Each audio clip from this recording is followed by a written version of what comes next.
today to have two colleagues joining us. I have Dr. Kate Shannon, who will be introducing our speaker today, Dr. Tonia Poteat, excuse me.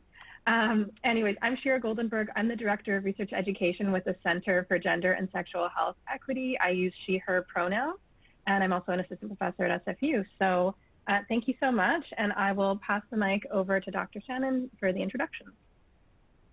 Great, thanks so much, Shira, and welcome everyone. It's great to have everyone here today. I'm Kate Shannon. My pronouns are she, her, and hers, and I'm an executive director here at CGSHE, and I'm also a professor of medicine at UNC. And before I begin, I really want to acknowledge that CGSHE is situated on the traditional territories of the Musqueam, Squamish, and Tsleil-Waututh Nations. And as a settler on these lands, I'm grateful for working and living on these lands daily. I really also want to acknowledge that many people are joining us from places near and far, and acknowledge the traditional owners and caretakers of those lands. So without further ado, I'm thrilled to introduce a colleague, Dr. Tonia Poteat, who's an assistant professor of social medicine at the University of North Carolina, Chapel Hill, and also a core faculty at UNC Center for Health Equity Research.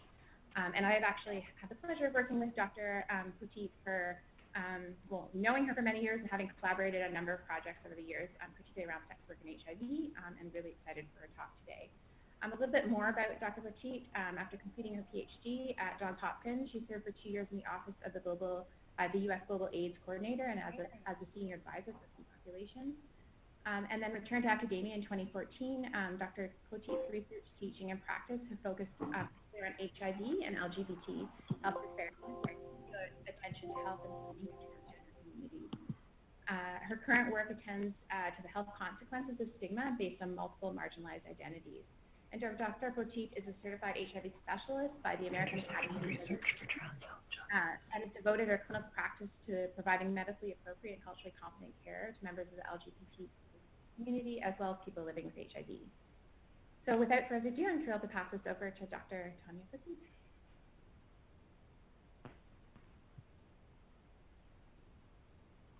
I did the classic talking while muted, so thank you, Kate, for that beautiful introduction.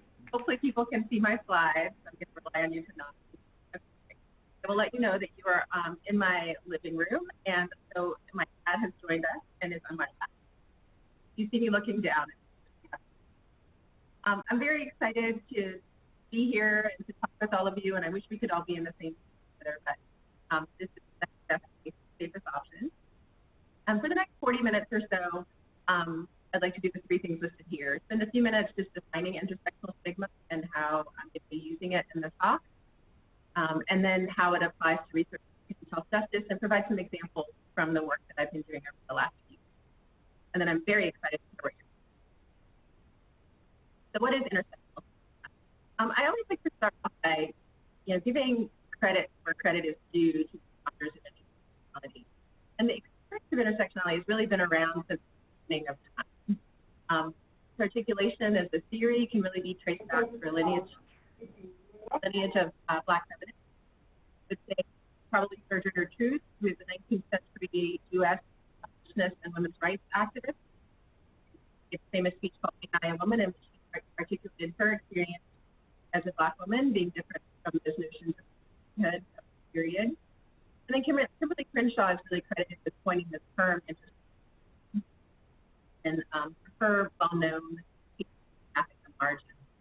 And I'd say in current days, Patricia Hill Collins is a well-known sociologist who does a lot of writing around intersectionality.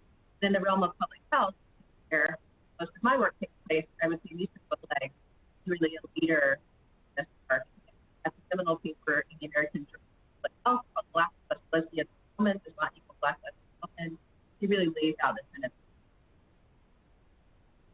I will do disservice to it by trying to summarize it in just a few slides. Basically, the concept of intersectionality is that human beings are really shaped by an interaction of what we call social location categories. So those categories include race, ethnicity, gender, sexual orientation, age, ability, categories in which we place. And these interactions of these different social locations are within structures out. So things like laws and policies that shape our experiences and our place in these social locations. And that these processes take interdependent forms of privilege and oppression depending on our location. And when we do research, often we measure these individual categories like gender, race, sexual orientation, and then we measure the social and structural consequences of this privilege. And I think what we could do a better job at, I try to do a better job at, is to focus on what's in between, what really links those categories to those consequences. And those are social processes like phobia, heterosexism, ableism, racism. Those are the processes that link the categories together. And in academia, we call those processes. I think nobody in regular life uses the term stigma in the ways that we do in academia. But we use that term to really describe those. Irving Goffman was a social psychologist in the 1960s who wrote the seminal text that you see here on stigma. He describes stigma as an attribute that's deeply discriminating and reduces the bearer from a whole and visual person to a tainted. And that definition really focuses on the individual and focuses on their actions. At that time, further thinkers and researchers expanded on this definition. And I really like the way that Lincoln Phelan has laid out. And stigma really starts labeling a particular group of people as different, associating negative stereotypes with that difference, creating a division between us and them based on difference, and the people in the losing end lose social status. I think the important part of that is discrimination is key to the concept of stigma. It's how to see stigma, and it shows us that there's an extra power. Because you can't have somebody status and it creates a much harder. Tonia? Yes. Sorry to interrupt you, but I think the audio is pretty patchy for a lot of people. I'm wondering, I'm not sure if it's a connection on your end. I keep hearing this other strange sound as well, and I'm not sure that it's me. I want to make sure that everybody's muted. I think there's at least one person who's not muted, and I think that's cutting into the audio. Oh, okay. Okay, well, why don't we, make sure maybe everyone's muted other than Dr. Poteat. And I don't know if it's possible. It might help to turn off the video. Maybe that will help with the audio quality. That's the only other thing I can think of. Now you're all gone. Yeah, it might help to turn off your camera if we need as well. But I can turn off my camera if that would make it easier. It sounds better now. So yeah, let's. You might miss leaping cats, but so let me know. Just I'm not really paying attention to the chat, so if you want to interrupt me to tell me when things are. Oh, I just looked at the chat. Somebody said go back a few slides. Hi, Zachary. Sure, I can go back a few slides, and I can be more succinct than I have. And maybe why don't we try without the video too? Maybe it'll help because it seems like it's still breaking up a little bit. Okay. Thanks. Let's see if I can hear. Is it easier to hear me now? Yes. Okay. Great. Yes. Okay. Great.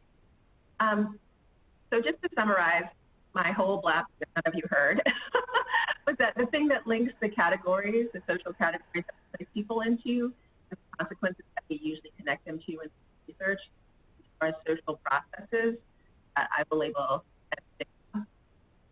And moving from the early conceptualizations of stigma as discredited attributes, we now really think of stigma as an exercise, a process in which people are divided based on certain characteristics, and people on the losing end of that division experience discrimination and lost life. I really like the way that Carmen Logi has put together this intersectional model based on some research she's done. You can see in the center of this model is the intersection of different kinds of stigma that people experience. I'm now paranoid. Different kinds of stigma that people experience and how they intersect. But also you see the multiple layers showing a that great from the close-in micro level in terms of interpersonal experiences of stigma, all the way out to the macro level, structural and institutional. One of my favorite things about this model is that it has a section makes it clear that people are not passive victims of stigma, but there are ways that people respond and resist and challenge stigma, support and build networks that support their resistance. That's important. I think that's important. What I was very fortunate to be invited to participate in the writing of this manuscript by Linda, who's the leading author at the University of Wisconsin. And in this, she pulls together, you can see in the middle, very similar to Berlogie's model of stigma and how that operates at level. And on the right-hand side, you'll see transgender health. And so the question for me as a researcher is, how do I go from this understanding of intersectional stigma to the. And these 3 steps are at least 3 of the ways that I think we can do that.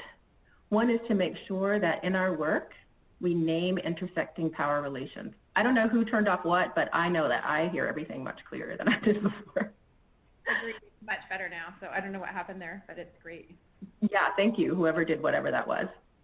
The 3 things that I try to do to try to support trans health justice from this understanding of intersectional stigma is to name those intersecting power relations. So in that graph, I have 3 arrows to name that middle piece, to disrupt that middle piece, so disrupt the status quo. And in the process of doing so, making sure that we center embodied knowledge. So I'm going to walk through a few examples. The drawers maybe? Open and on the top of the whatever? I don't know. Somebody's not muted. Oh, no, hijo. Why? What is it? So I'm going to walk through a few examples of some research projects and where we tried to do that, to follow those principles. And I'll start with a study out of South Africa. And to provide a little bit of background, South Africa is a middle-income country, Black majority, multi-ethnic, multiracial. They have different racial categories than what I'm used to in the United States, at least, and you can see them listed there. And until 1994, people were segregated economically and geographically based on these racial categories. In 1994, apartheid officially ended, and now South Africa really has one of the most progressive constitutions in the world. It bans discrimination based on sex, gender, and sexual orientation. However, the structural legacies of apartheid still persist. There are still disparities in poverty, education, access to health care, quality of health care, illness, disability, and some reports say that that inequality is greater now than it was at the end of apartheid. And importantly, there's pervasive stigma against sexual and gender minorities or LGBTQ people, and corrective rape, meaning attempts to try to make people heterosexual or make them cisgender, is common. South Africa also bears one of the heaviest burdens of HIV in the world. 1 in 5 of the general population of South Africa is living with HIV, and the burden among transgender women is even higher. This is recent data from the Centers for Disease Control's respondent-driven sampling study. It hasn't been officially published, so these are data drawn from an abstract presented at a conference. And the data you see here are unweighted results, so they might be different once they publish the weighted results. You can see they enrolled 800 transgender women from Cape Town, East London, and Johannesburg. You can see the HIV prevalence was incredibly high as 73% in Johannesburg, and even the lowest in East London, which is a relatively small town, was a 50% HIV prevalence. So enormous burden of HIV. And this is the backdrop in which I was approached by Leanne Vandermerve at the AIDS 2016 conference and asked if I would be willing to partner with her on helping to understand what is the knowledge base, the experience, the desire for HIV prevention among transgender women in South Africa, because that data didn't exist at the time. We had 2 overarching goals for the study. One was to identify the barriers and facilitators to engagement in the PrEP continuum or the HIV care continuum among transgender women in South Africa. And the second was to understand what the barriers were, both interpersonal and institutional, among healthcare providers in providing PrEP or antiretroviral therapy for transgender women. The study was led and implemented by trans women. So Leanne is a transgender woman, and we were co-principal investigators on the study. Of the 4 investigators total, 3 were residents of South Africa. I was the only person who wasn't living in South Africa. 2 were trans women, and 3 were people of color. All of the data collectors were transgender women of color who lived in the communities where they collected the data. We collected the data in the same 3 sites where the CDC was doing their respondent-driven sampling study, and we collected over 200 quantitative interviews with trans women, 36 qualitative interviews to get a more in-depth understanding of their experiences, and then 18 key informant interviews with medical providers. You can see a picture of the research team there at the bottom right. And what we found is probably not going to be shocking to anyone. The participants in the study were relatively young, only 27 years old was the mean age. The majority were Black, the majority were living in poverty. Many people had experienced homelessness, about 1 in 5, and rates of violence were incredibly high. You can see at the bottom there. The HIV outcomes were actually pretty interesting. You can see that 94% of the participants had ever been tested for HIV, and I think that's consistent with a country that really does a lot of work to promote HIV testing and make it readily available. However, condom use was low at 38%. Very few people had ever taken PrEP or pre-exposure prophylaxis among those who even knew where to get it. And while most of the people who had taken antiretroviral therapy had reached viral suppression, there was a high rate of treatment interruptions at almost 69%. So I wanted to know, given that, what were the barriers to people accessing PrEP and HIV care? So we looked at factors that were associated with being aware of PrEP, and this is among only the people who were HIV negative. So living in a larger city like Johannesburg and Cape Town, people had more access to information, and not surprisingly, the more money someone had, the more likely they were to be aware of PrEP. Unfortunately, we saw that if people who were less likely to have condomless sex were also more likely to know about PrEP, and people who perceived no risk of HIV were more likely to know of PrEP. So we weren't, clearly the information about PrEP wasn't getting to the people who were most likely to benefit from it. And we also looked at the reasons that people could not obtain ART. So remember, we had, we found that almost 70% of people had had some sort of treatment interruptions. And the top 3 reasons were not having transportation to get to where they could pick up their antiretroviral therapy, having experienced negative attitudes when they picked up antiretroviral therapy, so basically experiencing transphobia when they tried to get care, and having given or sold antiretroviral therapy to someone who needed it. And I thought this was really a fascinating finding because all the people who responded to this question were people who reported living with HIV. So clearly they were someone who needed the medication that they had, but they felt as part of a community that they needed to give it to someone who needed it. And I think while that is concerning, it also speaks to the level of community connection that people felt. So we also asked people how many of them felt like they were part of a community of transgender women, and 93% of the respondents said that they felt like they were part of a community. And this is an example of how that community connection is a source of resilience and can really lead to innovations for adherence to pre-exposure prophylaxis, for example. And this is a 22-year-old Black woman who is on PrEP in Johannesburg, and she describes her experience in this way. One of my friends came up with an idea of creating a WhatsApp group whereby we all take our pills at the same time. We always say on the group, girl, it's time for pills, get water, in a few seconds you have to take them. And she laughed. So we're just like that. We're just like that. Everything is like that. Once we talk in the group, we all have to respond. Everyone has to respond. If you don't respond, we'll call you personally. Girl, we're talking in the group. Where are you? It's time for your pills. So we all are covered. Like if I have 5 Rand and somebody else has 5 Rand, we'll send you airtime and we'll say, bye, data girl. We always need you online, just like that. So I thought this was a beautiful example of how people built on the community connection to help support each other in adherence to adherence to pre-exposure prophylaxis.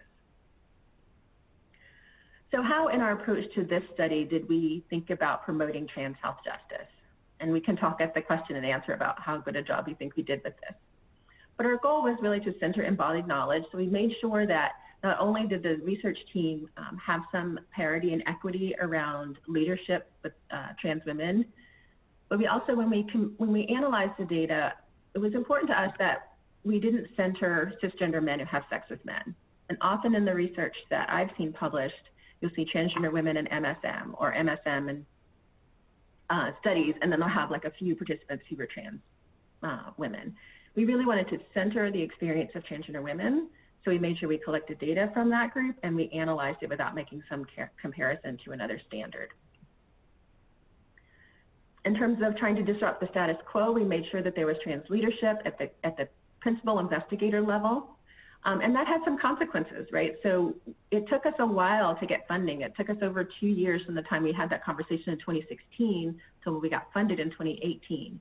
But it was important for us to do this together. And sometimes that meant waiting until everybody had some time to work on it. And as a leader of a community-based organization, obviously someone doesn't have a lot of time to spend writing research grants. So we made sure that we took the time that we needed to make sure that leadership was equitable and that leadership continued all through the research process, including implementing the study, interpreting the data, deciding when and where to present it. We also wanted to make visible trans agency and resilience, so we talked about that community connection and how it could be a beautiful example of community supporting one another. And we wanted to name the structures of power. So when we looked at interpreting the qualitative and the quantitative data, we tried to do so with an intersectional lens, looking at the structural barriers instead of looking at risk behaviors. And we didn't need fancy statistics or novel measures to do that. It was really how we thought about what the data meant and how we presented it when we did so. So that's one example. The second example is going to be around research that I've done in the United States. And just for a little background on gender inequities and HIV in the U.S., the U.S. population of HIV has U.S. population has an HIV prevalence of about 0.3% overall. We don't have laboratory confirmed data on people who are gender non-binary, but taking data from the U.S. Trans Survey in 2015, there was about 27,000 transgender and gender non-binary people who completed that. About a third of the people who completed that, the U.S. Trans Survey, were gender non-binary, and about 0.4% of them self-reported living with HIV. In laboratory confirmed data among transgender men and transgender women from a CDC meta-analysis, the HIV prevalence among transgender men is thought to be around 3% and around 14% for transgender women. And we see enormous disparities by race, where HIV prevalence among Black trans women is about 44%, and among Latina trans women it's about 25%. We also know there's significant racial inequities in HIV in the U.S., with the heaviest burden of HIV being among African American communities and very much concentrated in the U.S. South. If we look at race and gender together, the data among trans men is drawn from data from Callen-Lorde Community Health Center in New York, and the data on the right is from the CDC meta-analysis among trans women. You can see, we see represented the racial disparities and the gender disparities that we've already talked about. So what does that mean and what do we do about that? So some of you who know me, Kate knows that I spent a lot of time in Baltimore, about 10 years in Baltimore, and that's where I got started doing research. And a few years ago, I decided to come home to North Carolina, which is where I grew up, and which also happens to be in what we call the Deep South, and one of the places where there are significant barriers to HIV prevention and care, as well as deeply embedded structural racism and other forms of stigma. However, once I moved here, there was an opportunity that became available through funding for ending the HIV epidemic. And this is a plan that was put forth a few years ago with the goal of reducing new infections in the U.S. by 75% in 5 years and 90% in 10 years. And so researchers in North Carolina and South Carolina came together under the umbrella of Carolina's United to End HIV, or QHIV. And we applied for funding from the Ending the Epidemic plan. The funding that our group applied for was to specifically address HIV among transgender people in the South, in North Carolina and South Carolina. And we named the project Transforming the Carolinas. And we had a few aims. And it was important for us for those aims to really be structured around not identifying risk behaviors, but addressing what barriers there might be. So we wanted to understand what were the drivers of disparities specific to those places, what were the assets that were available in the community to address those barriers, and how could we engage community stakeholders in prioritizing what needed to be done next and leveraging those community assets to address those barriers. So the study design was way more than anyone should have promised to do in a year, but we tried to do it anyway. We did a policy and inventory analysis in partnership with Equality North Carolina to look at what are those structural barriers that we could focus on and try to address. We did key informant interviews with people who ran transgender-led organizations, HIV organizations, or other organizations that provided services. We did quantitative online surveys with transgender people. And we only opened the survey to transgender people of color for the first half to make sure that we had a good representation of trans people of color, and then we opened it up to other transgender people. And then our goal when we first applied for the funding was to do focus groups in 3 major cities in North Carolina and South Carolina to do sort of physical asset mapping, like literally what are the assets in the community, how can they be leveraged to address the priorities. Unfortunately, COVID happened, and so we ended up doing those focus groups online, and we're still in the process of trying to analyze that data. But I'll go relatively quickly through what we found so far. So in the policy analysis, it shouldn't be a big surprise. We saw that civil rights were limited for transgender people, that there were no hate crime legislations that were available to protect transgender people in North Carolina and South Carolina. There are still HIV criminalization laws on the books in both states, although they differed. In North Carolina, HIV is criminalized if you have sex with someone and you are not virally suppressed, so they've created this sort of dividing line. In one state it's a felony, and in the other state it's a misdemeanor. And housing, there are no housing protections or other legal protections. And of course this was done before there was a recent federal court case, a Supreme Court case that provided workplace protection. So we'll see how that pans out in terms of protecting transgender people. We also have had a chance to look at the key informant interviews, and we found that the role of faith institutions came through as a pretty strong theme. The South is also called, the U.S. Southeast is also often called the Bible Belt, so there is a strong role of faith in people's lives here. And people talked about some of the bad aspects of that there are faith communities that are really hateful towards LGBT people, and that they are really unaware of the damage that they're causing through their perpetration of negative stereotypes and discrimination against particularly trans people. People also talked about a hope that houses of worship would eventually embrace transgender people, embrace HIV prevention, and understand that being trans is not an anomaly. And I think we also saw something really beautiful that I'll describe in the other slide, that there are affirming faith institutions that have become a beacon of hope for people and a safe place. And one of those people who runs one of those places is Rev Deborah Hopkins, who is in Charlotte, North Carolina. She describes herself as a proud trans woman of color. She's a licensed minister who's been ministering for more than 40 years. She's the pastor of Essentials for Life Ministry, which is a welcoming service for LGBTQ people, and she's the founding director of There's Still Hope, a transitional shelter for trans survivors of violence.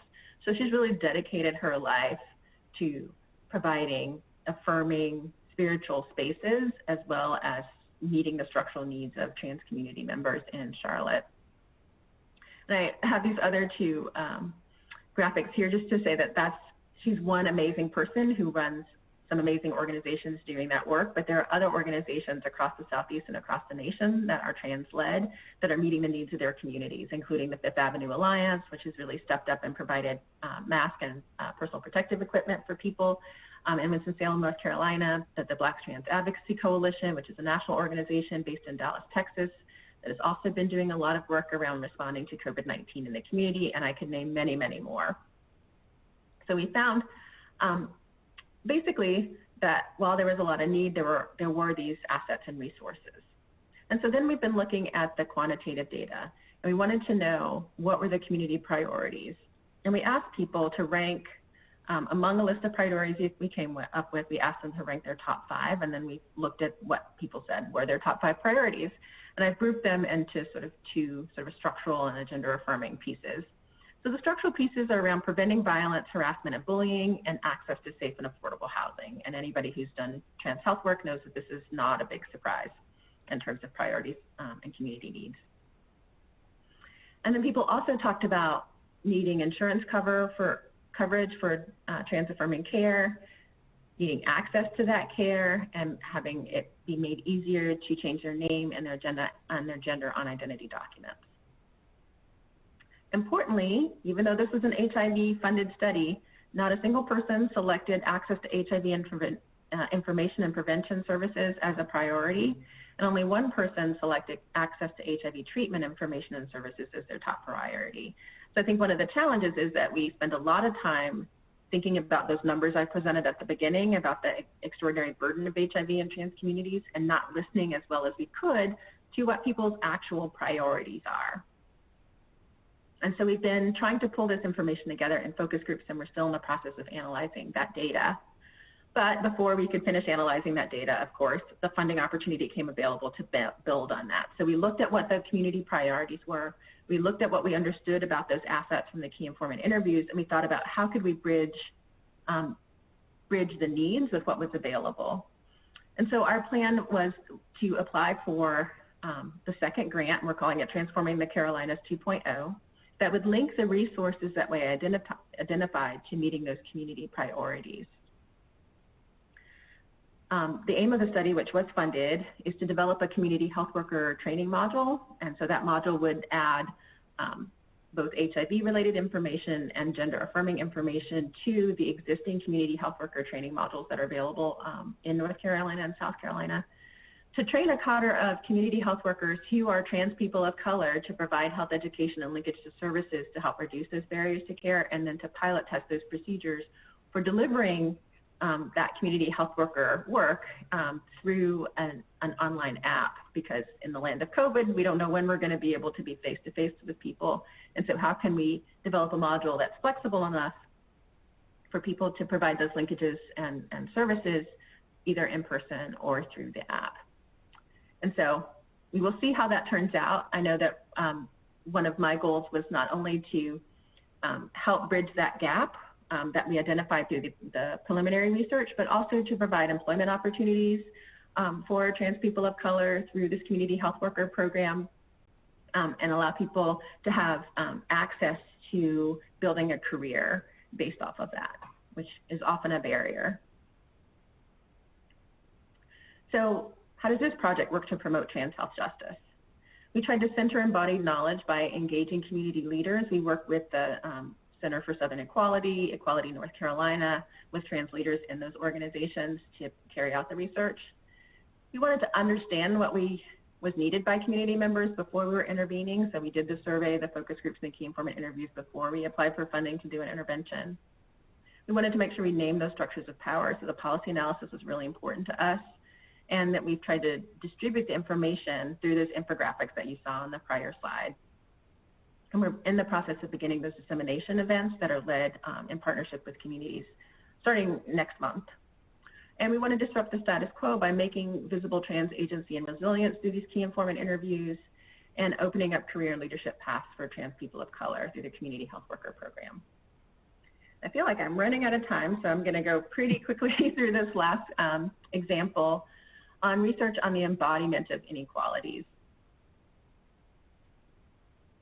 People may be familiar with the minority stress model, which has been expanded upon and can be presented in complex or simple ways, and I want to present it in a really relatively straightforward way and make sure that we make intersectionality visible here. So if we start with the intersection of trans women living with HIV and all the different forms of oppression that they experience, we know that there are minority stress processes like experiencing discrimination, internalized stigma, the stigma of maybe trying to conceal one's identity that lead to negative health outcomes. We also know that people have resources for resilience that include some of the coping strategies that we've already talked about, social support and community connection. And those can often mitigate the negative health outcomes we see. And I think a lot of my work and a lot of the work we see in public health has looked at that on a broader structural level. And I was also interested in looking at how does that actually get embodied? How do we absorb these negative experiences of intersectional stigma, and how does that in and of itself, beyond being denied access to resources, affect our health? So we received funding for a study that we called Light Plus that really aimed at looking at the relationship between intersectional stigma and chronic stress, physiologic markers of chronic stress, and how that led to comorbidities among transgender women living with HIV, and look at chronic stress as that mediator between stigma and HIV comorbidities, and where gender-affirming hormone therapy might fit in possibly mitigating those relationships. Our plan is to enroll 200 Black and Latina trans women in DC and in Boston. And one of the things about this study is it's pretty different from anything I've done before in terms of biomarker research. But when we presented it to the Community Collaborating Board, they were very excited about this. I think often research with Black and Latina trans women is around HIV prevention and ask a lot of questions around who they have sex with and how they have sex and how to get people to do things like take pills and use condoms. And not a lot of research around what is your experience of stigma and how does that become embodied and how does that affect your health without asking sex questions. So people were really excited about a study that didn't ask about sex. And they were pretty excited actually about the salivary cortisol piece. So one of the things that we're doing is asking people to collect salivary cortisol upon waking 30 minutes later and at bedtime. And I know that Zachary is on this call, so he can provide much more information than I can about salivary cortisol since I'm a relative newbie to it. But there's a curve that we expect to see that gets altered depending on someone's level of stress. We also had a lot of fun making videos to train people on how to collect home salivary cortisol. And it's one of the biomarkers that we're going to use as we try to measure allostatic load. And allostatic load most simply can be described as sort of the weathering effect. What is the burden of chronic stress on the body? And you can see on the right-hand side of the screen, there's a list of 17 different markers that we're using to measure allostatic load index. The study lasts for 2 years for each person who's enrolled. They'll have a baseline survey, some clinical measures and blood work, and home salivary cortisol collection. We'll follow them every 6 months and also add qualitative interviews to help understand their experiences of stigma and discrimination and how gender-affirming hormone therapy and access to gender-affirming care might impact that. And we got started and we enrolled 36 people, most of whom identified as Black. All of them were screened for salivary cortisol collection. A few were ineligible because they were taking steroids, and steroids interferes with our ability to interpret those results. And a few people declined. It's a lot to ask people for 2 days in a row before you get out of bed to go spit into this tube, do it again 30 minutes later, and then remember to do it before you go to bed, keep it in the refrigerator, wait for somebody to come by and pick it up. So 2 people said, no, I'm not really interested in that. 28 people were then enrolled in the home cortisol collection. 19 of them were on gender-affirming hormones, high rates of depression, high rates of PTSD. And as we were getting started, COVID-19 hit, and so we've had to take a pause. And we hope to get started again next month with enrolling people. One of the things that was important for us to do, though, is even though we'd only enrolled 36 people, that they are part of something, right? We're all trying to do this thing together. So we made sure that we sent out messages to them, checking in, letting them know we're thinking about them, asking how they were doing in the context of this COVID-19 pandemic, which is quite stressful, and sending a link to resources that we were aware of in the community that they could access for social support and for resources. And we've been in touch with a lot of people again, telling them we're going to get started again in December. So this is not a public health study, it's more of a biomedical study. So how are we working to promote trans health justice in this study? One of the things that we wanted to do in terms of centering embodied knowledge was make sure that the Community Advisory Board or Community Collaborative Board really was on the same page. This was something that was important to them and that they wanted to do. And we wouldn't have moved forward with it without that approval from them. That again, that we centered Black and Latina trans women without having to compare them to some other standard of enrolling white trans women or cisgender women. That we named the structures of power, that our conceptual model really focused on experiences of stigma as a source rather than essentializing inequalities, even though we were talking about embodiment. And we tried to disrupt the status quo by not asking questions about sex, which is what people usually do when they're doing research with trans people, and identifying aspects of joy and role models. I mean, a lot of the questions on the survey are pretty depressing, right? We're looking at depression, PTSD, experiences of stigma. But it was also really clear to us that people had access to joy, access to role models, access to good things in their lives, and how did we also make sure that we measured those things, and specifically that we ended the surveys with questions that ask people to reconnect with those experiences of joy that they draw on in their lives, and that we can have that pool of data to draw on as well. So I'm almost done with what I wanted to talk about, but I wanted to also share with you something that I found really beautiful. There's a group of people who've come together to develop a trans agenda for liberation, which I think is fantastic because it helps me figure out what I need to be supporting. And so I'm hoping that in my sharing that I've shared sound. So if you don't hear sound in the next few minutes, and if you don't see this video, let me know.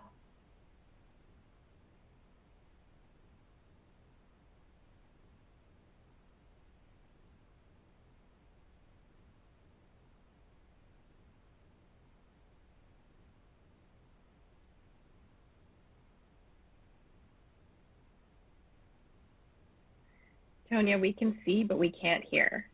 Ah, okay. I was worried about that, so I'm going to stop sharing and then I'm going to reshare because I think I forgot to click those little buttons that say, do you want to share with sound? Yep.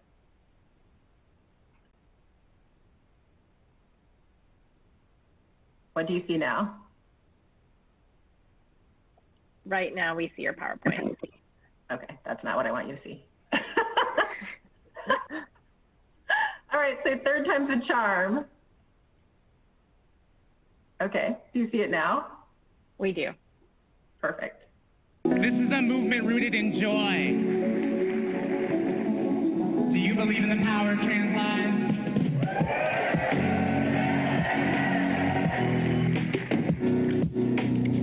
Black trans women must be trusted to lead. We demand a world where trans people are never forced to leave our homes, where indigenous cultural practices, land and body sovereignty are respected.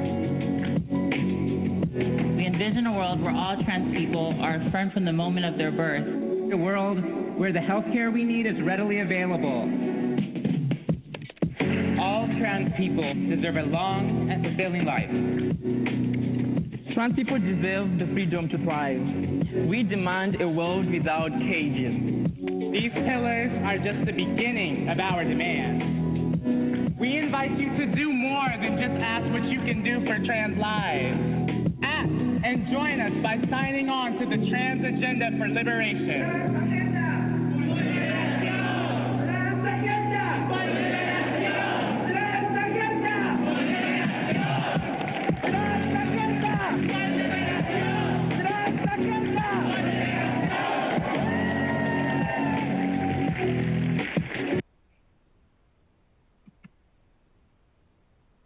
So sometimes when I'm having a bad day, I just play that because it makes me feel better. So I just want to basically end with that and say thank you for listening. I just want to also thank the people who are part of the RISE lab, which is the lab I direct in the Center for Health Equity Research at UNC. None of the things that I do alone, and I have a lot of help with the folks who are pictured here. And obviously nothing would be possible without our community partners. And there's individuals and there's organizations that really help move this work forward. And I want to thank you for caring enough to spend an hour of your day here for this webinar. And I really, really look forward to our conversation that we're going to have next. And that's it.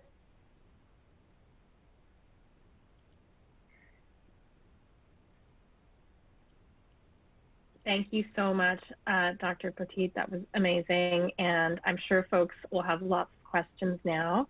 So maybe I'll just start with the first one that I see here, and I think we can turn our videos back on now, at least for the hosts if you'd like, and of course for attendees if you'd like as well. I think we solved our technical issue at the beginning of the meeting. I really want to apologize for that. We had some issue just with the institutional hosting, but I think we have figured it out now. So yeah, thanks again for that. The first question here I see is, can I ask why BMI was used as a measurement for allostatic load for a study of 97% Black trans people?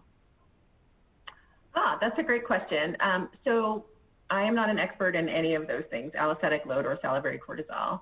And so we basically consulted with Rob Paul Juster, who is a Canadian and has done a lot of this work.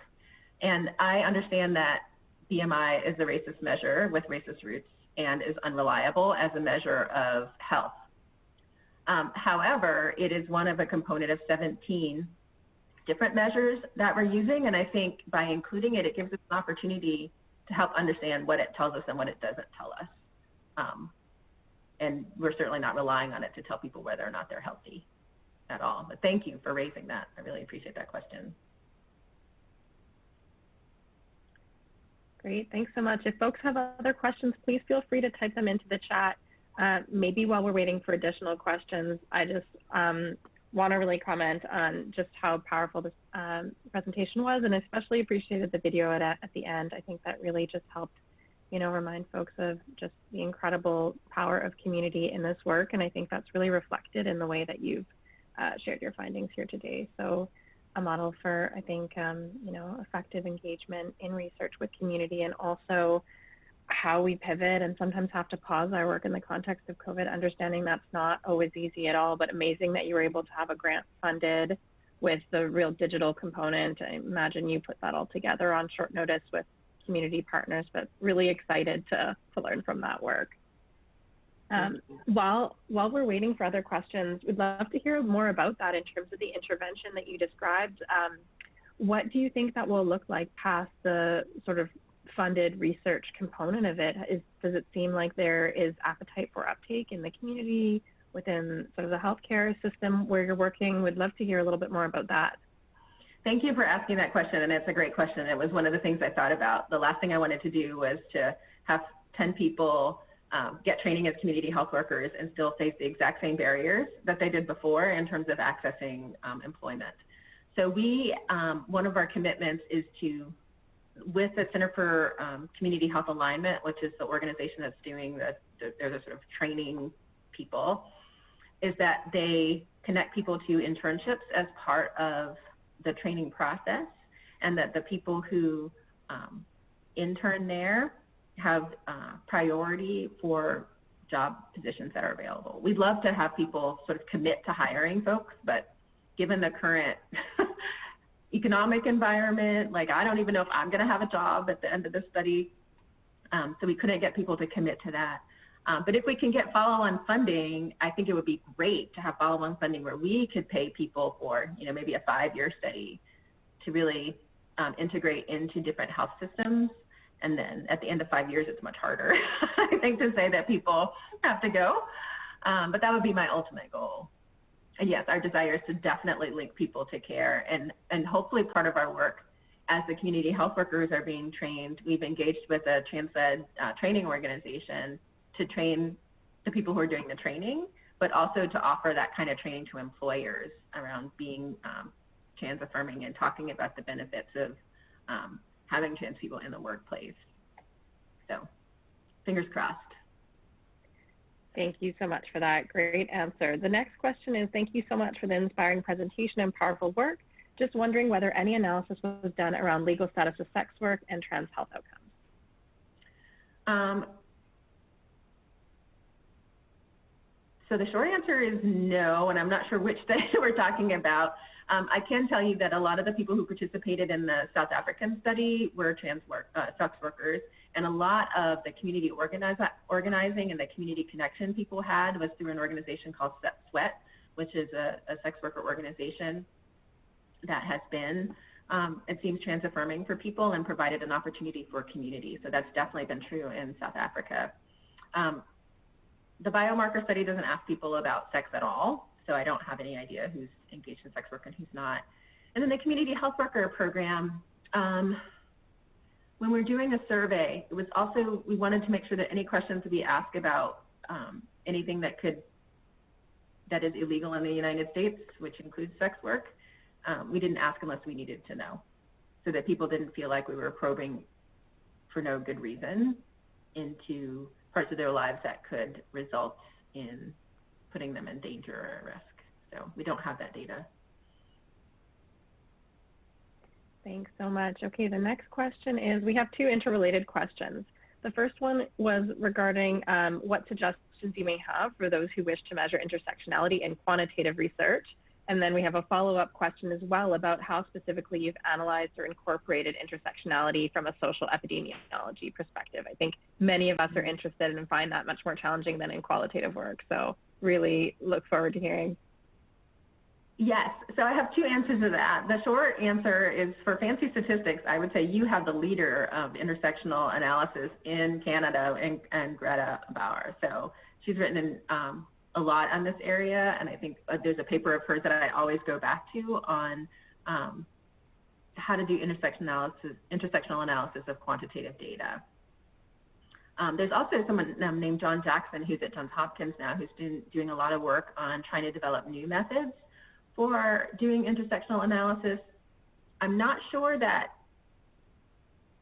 I agree that it's an intersectional analysis, but his work looks at basically decomposing risk into what component is caused by this piece alone, this part of someone's identity alone, what is caused by this part of someone's identity alone, and what is the joint. And I'm like, I'm not sure that that's how I think about intersectionality, to be honest, but that work is also happening. My perspective is the type of analysis that you do can always be intersectional depending on how you interpret the results. If you put those results in the context of what you know about the history of whatever context you're in the power structures that shape the findings that you have, I would say that that's an intersectional analysis. But that's just me. You can ask other people who are better with statistics than I am.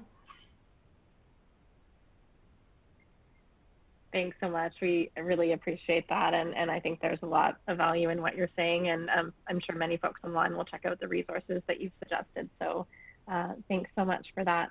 The next comment is, we have enthusiastic endorsement of mixed methods in the chat. Totally agree. Yes. Maybe on that note, just because I don't see any more actual questions yet, please folks continue typing your questions, but in the meantime, I'll add a follow-up question. How have you used mixed methods, if you have, or are you treating the qualitative and quantitative as largely sort of, their own pieces in your work? Yeah, I have always used either qualitative or mixed methods because I find a lot of power in people's stories. And I think it's really difficult, at least for me, to understand what quantitative findings mean without the context of people's narratives. So I tend to always do those together. And so I've never done just a fully quantitative study without any qualitative results. I've analyzed other people's quantitative data. I do think it's a challenge when putting it together for journals because they have word limits. And you either end up having a really short quantitative section and devoting most of it to qualitative, or mostly quantitative with a little short section of qualitative. And so that is one of the challenges of publishing mixed methods work. Absolutely. Okay, we have a few more comments here that I'll just read out, and if anybody else has questions, continue typing them, please. In terms of comments, we have a comment here saying that they wanted to name how much they appreciated the intentional structuring of the survey with consideration of the experience of participants. For example, concluding questions that give folks the experience to tap into sources of joy and connection. Mm-hmm.